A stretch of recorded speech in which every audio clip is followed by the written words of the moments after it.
Hi, I'm going to go over how I use battery chargers, cut them in half, learned it from Tim, to hook a dummy battery into a camera and use a knockoff Sony battery. I think the real Sony batteries are probably a couple $100. This is a Power Extra. I've had a lot of these fail, so lately I've been moving to Watson. You can buy a small rig, but they'll drain your battery, might ruin your battery, so I'd avoid this. The only advantage is you can plug directly in. For about $20 you can buy a base plate, take the back off, and slide your battery in. Or for less than $10 you can get this from Amazon, cut it off, and then unscrew it. Some of the older ones didn't have screws, so it was trickier and I had some fail, but this one's got screws on the back, so it's really pretty cool. I'll go over how I do it.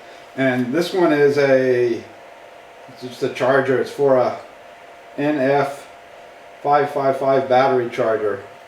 But this is like a 970. So I think you want to get the 970 for your camera because the volts are equivalent. Yeah, I'm so used to the old style where you had to cut these. This one that I just cut, I'm going to do it again the right way. This one, the pad or whatever you want to call this actually just slides right off, so no cutting needed. This is really cool.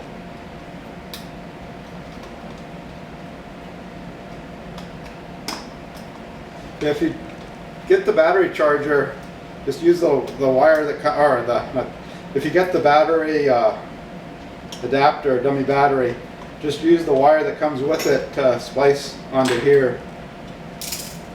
But if you don't have it, well, you would, but I'm going to make a couple more of these. I don't have the dummy batteries, so you can get these. I got these from Amazon. You can get them anywhere. So I'm just going to use this to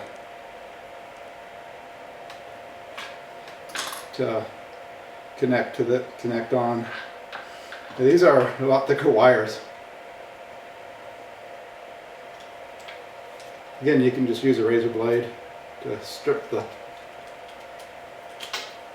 wire off.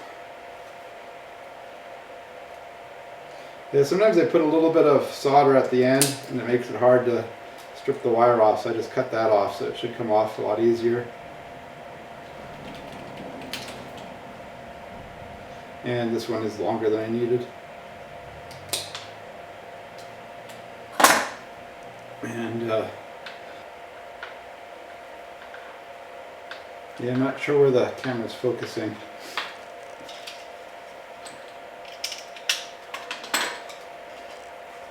Okay, so we want to cut the wires off of here. It's got a little plus there, so plus goes to the gray wire. So that's going to be positive, so you can hook that to the red. It's also got a plus scratched in there, and if you look there, it's got a plus. So it's pretty easy to keep straight. And strip the wires off.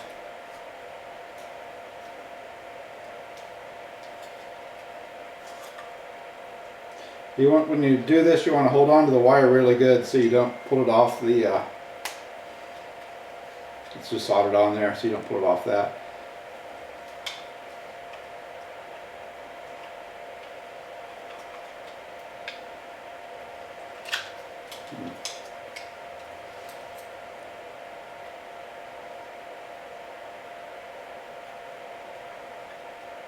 The back. Well, first I'm going to put the shrink tubing on. This wire is quite a bit thicker. Should be fine.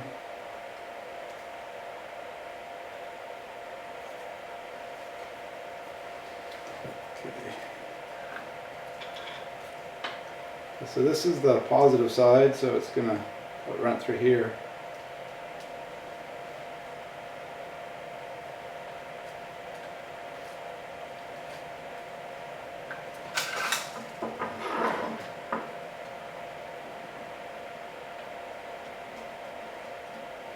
Okay, you want the, twist the wire.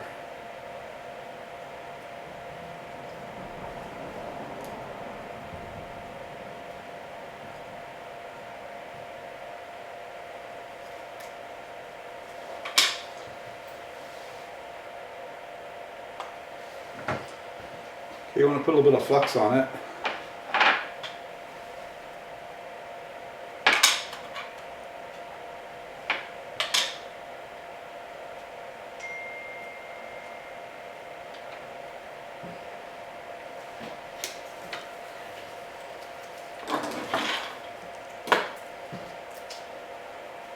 You want to heat the wire, you don't want to drip the solder on it, you just want to heat the wire and do a little bit of coating. Just coat the wire with a little bit of solder.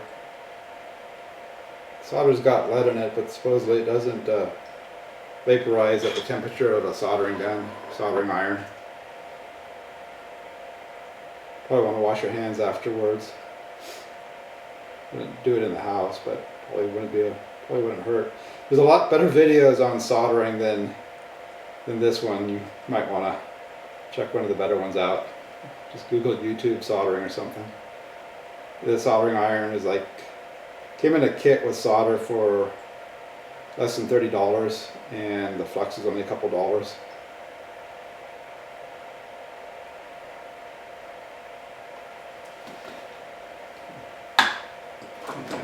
These wires are longer than they need to be.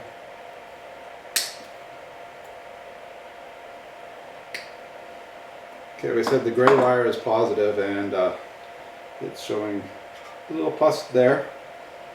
So we'll twist this on.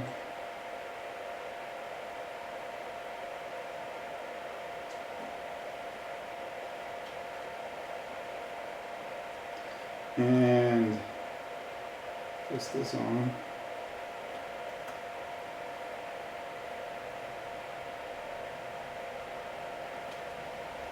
A little bit more flux on this.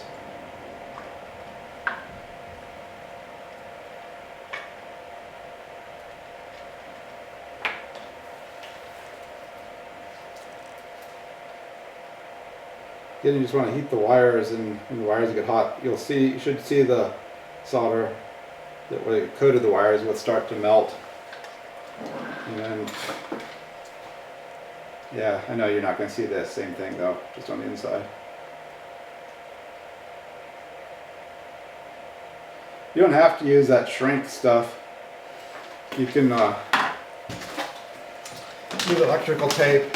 You probably don't even need to solder. You could probably just twist it and use electrical tape. But I don't know if it would tend to oxidize and not make the connection might eventually wear out. I don't know. But I'm sure it would work at least for a while, maybe forever. But people seem to solder for some reason. And work the little shrink tubing. You can get that whole kit. It wasn't too expensive, and I use larger ones. I use locking cables, where I lock my camera with cables, and the ends, they get kind of prickly. So I just put this on when I make them. If you're only going to have one or two cameras, you're probably better off just buying locks at the bike shop. But if you're going to make a lot, it's easier to make your own. Anyway, this is you can use a match, but this is a lighter they sell everywhere, Home Depot, all places.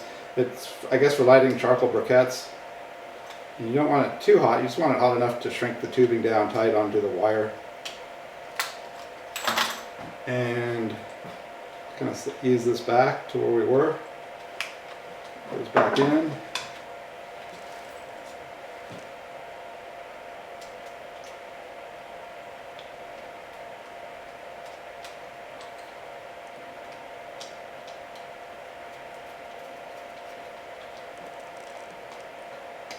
Yeah, these ones are so much easier than the ones a few years ago where you had to actually cut everything with the utility knife. You just pop the back right off that charger plate and then screw it.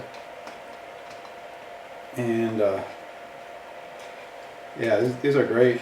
It's less than $10, and they'll use those large batteries. I think the voltage is slightly different on these F90 or whatever batteries, F960, and it says the F960 970, but it's close enough. And the battery indicator probably won't work right in the camera, but it'll last for months when you hook that in. And I think when it gets down to about 35% charge, it stops working.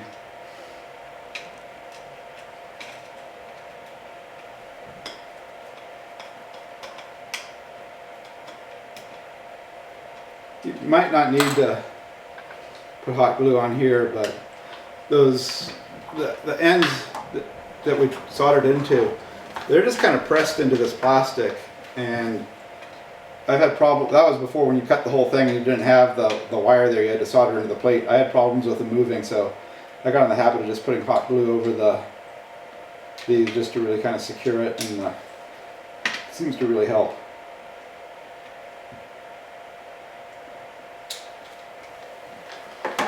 And it's ready for a camera. Okay, they make these little shrink tube things. They come in really handy. You can just heat them up over your wires after you solder them. You can use electrical tape too, but the whole kit comes in a whole bunch of different sizes, and I think they're pretty good. These are also really handy too, just to hold the wires. If you're only going to do one camera, it's probably not worth it, but if you're going to do multiple ones, it's definitely worth it. And here's the flux.